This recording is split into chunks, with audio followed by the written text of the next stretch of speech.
Hello, everyone. Thank you for joining us for another session. We've got a great show for you today. And as always, I've got the experts in the room, Petr Ankudinov and Carl Buchmann. Petr, I know you've been spending a lot of time lately in the lab with the AVD Playground. Could you please walk us through what you've been working on? Yeah, exactly.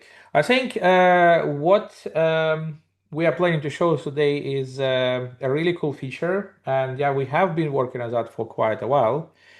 It is not yet released as time of this recording, but it's already available for use. The very first thing you have to do, you have to go to avd.arista.com and because we haven't managed to integrate that in 6.0, it will be likely available in 6.1.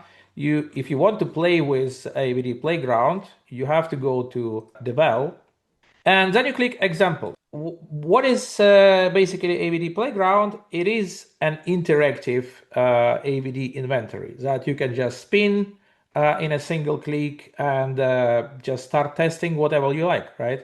So you can see this button in here, and you will actually see this button for most examples that we have available nowadays. And the only thing you have to do, you just have to click this button, and I will basically start a timer somewhere on the side, and you will see how fast is that. I mean, it's just 4 minutes, and you have the lab up and running.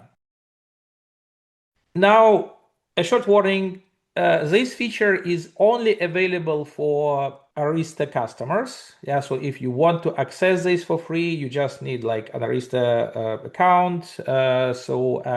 Then you will be able to access this feature.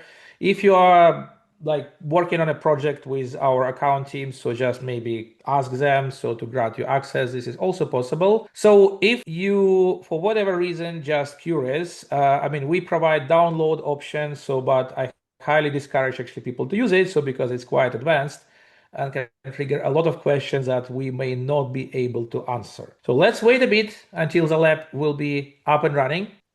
So as you can see, lab just started, so it's like even a bit less than 4 minutes. I mean, it's not perfect, but I think it's actually faster than most the labs you actually have seen around. And you click on launch button, you copy paste the password like from here, right? So you just click here and basically copy paste it. Um, and you're instantly inside Code Server UI. And Code Server, if someone doesn't know that, is basically an open source implementation of VS Code through the web browser. And it's really cool. This is actually what we're using underneath. And well, you pretty much land in a very familiar VS Code UI. And if VS Code UI is not familiar for you yet, so definitely give it a try. So because it will just change your life, even if you're not doing coding actively, you can actually use it for a lot of things. You will start with a short preview warning. So because apparently we want to advertise and basically start using it early because it's just too useful already not to be released in its current state. But you can see, some gaps here or there, something maybe actually a bit suboptimal. We can actually make breaking changes. Just be ready for some surprises. So, but it's a fully functional lab and it's actually super useful in its current state.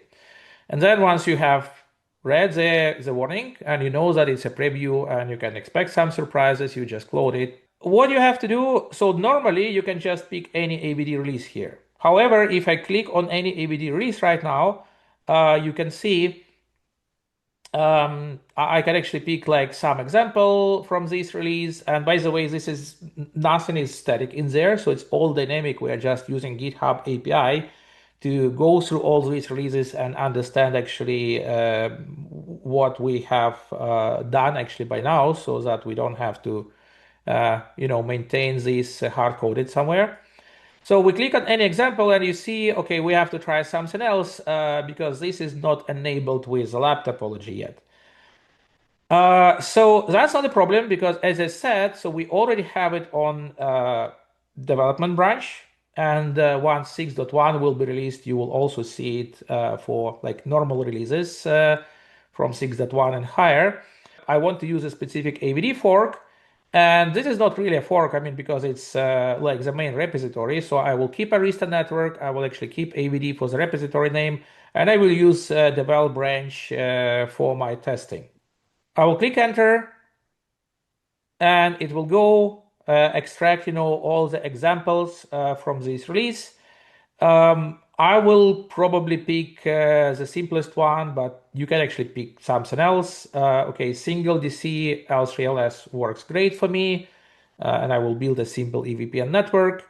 So once I click on that, so what we are doing, we are downloading the archive of this example under the hood and unpacking that to the workspace of code server.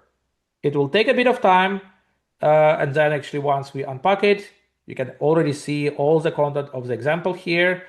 We install PyAVD from basically this specific release.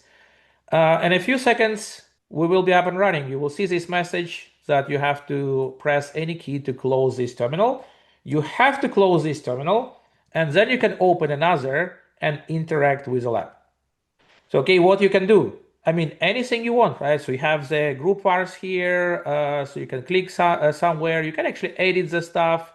I will simply type Ansible dash playbook build.yaml, and it's actually too long, and we will introduce shortcuts for that a bit later. And I will build configs using AVD development branch for my single layer 3 LS topology. Well, you can not only actually build the configs using the playground, but the most actually beautiful thing is that you can just type make start.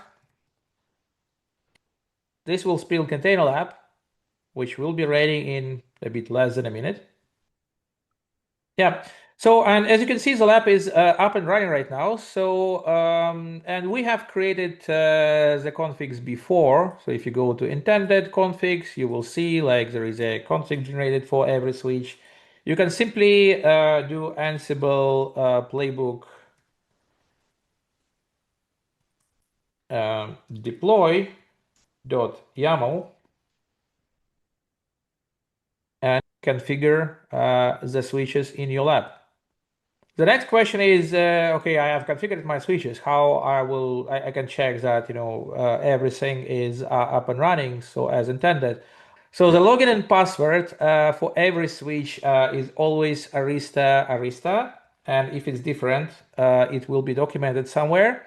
So, and once you SSH, you are instantly on the switch, and you can, just check show IP BGP summary, one of my favorite commands, or you can do show BGP EVPN summary, my second favorite, whatever you like to do. And then you can just, start playing with this whole thing.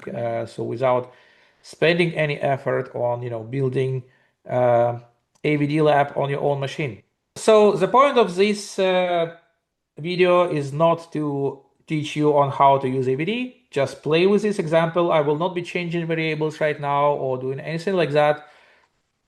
But this is something you can do by yourself. Just go and start changing the variables, changing the inventory, and learning, testing stuff.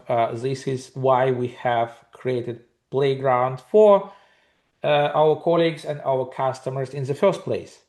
But there is actually the second use case, and this case is probably more interesting for contributors, and I will hand over to Carol, who will talk about this second use case. All right. The second use case is to help contributors test their pull requests with their release branch. And this can be sometimes a time-consuming process in terms of getting all of the details of what branch you need to install locally, getting a lab to test out the feature. And right now, I've just picked the latest PR that's been submitted today on GitHub from the community, actually. So this is great. And you will see the PR text a couple of things. One, you can access the documentation. So if I open this up, I will access the render documentation for this PR. And let's take a look. So we've contributed management API HTTP, and we added a session timeout key. So part of this, I can go and test this entire feature, look at the different commands. But let's go ahead and start the playground.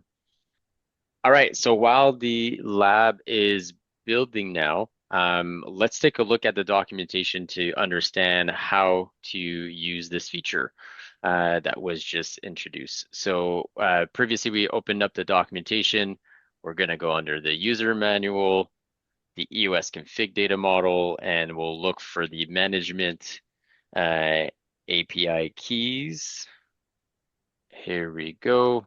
And then this is the new key that was introduced. So we'll have this ready and then we can test it in the playground once we see it up and running.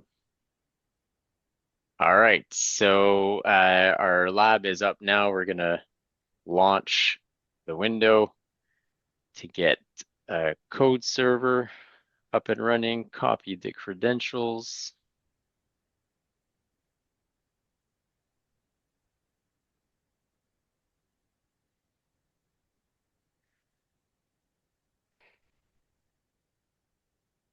And again, here I'm going to specify I want to use a specific AVD fork. And then in our case, we're testing someone's feature branch. So we have to copy the data that's in the pull request.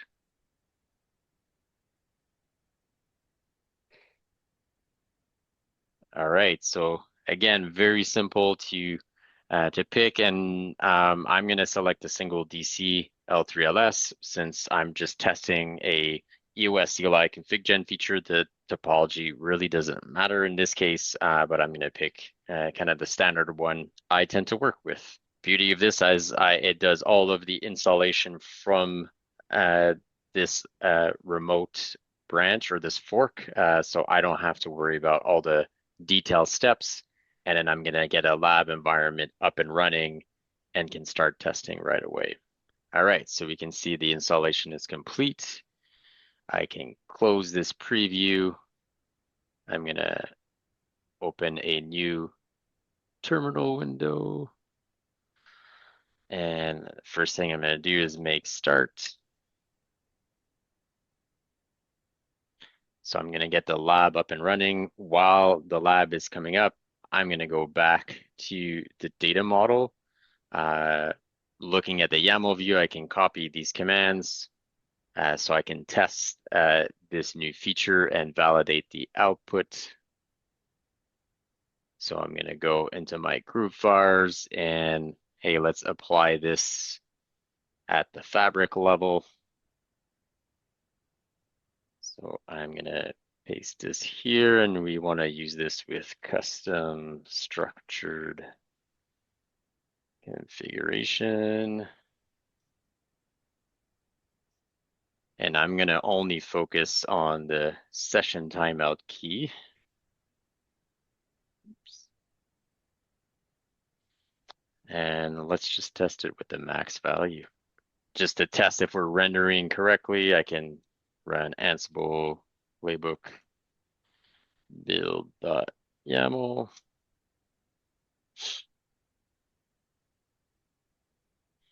And I can see I'm building some config, so that's great. Let's have a look.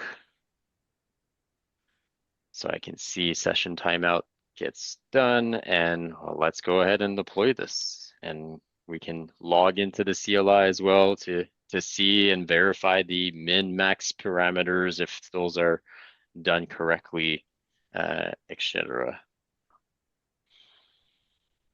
Awesome. So now SSH Arista at C1 leaf 1A Arista enable show run section management API. Ooh, is this the default? Let's see. Looks like session timeout 1440 is the default. So let's go ahead and change it to a different value. Pick 1000. And I'll open up a new terminal. And Ansible playbook build. So we'll build with a non-default value. And let's go ahead and deploy it. All right, it looks like DC leaf 1A is done. So now running this again. When we're validating these features, it's important to actually try to configure them manually. So management, API, HTTP, and then look at the parameters and the valid values, and that's what I saw in the PRs. So, I validated that the min and max values are correct. So the PR looks in pretty good shape in terms of using the feature, the data model suggested, and if we go back to our documentation here, the min and max values provided. So again, this AVD Playground is not only useful for us to learn AVD, but when you're submitting or you want to participate in the community, or you have an interesting feature that you see is available in a PR and you want to just try it out, provide your own feedback, we always welcome the community to participate. And that's one of the big reasons AVD is open source. We feel like we can develop the best product by having our customers actively participate alongside us and provide feedback during the development process. Thank you, Carol. We are planning to show part 2, where we are going to talk about how this works in detail. And if you liked actually the first part, if you're interested in this, playground, definitely join the second part, and we will just talk a bit more about the technical details and all the cool open source projects we're using underneath. Thank you, Petr, and thank you all. No, thank you. Thank you, Petr and Carl, for joining, and thank you for showing us all these use cases. Really fun stuff.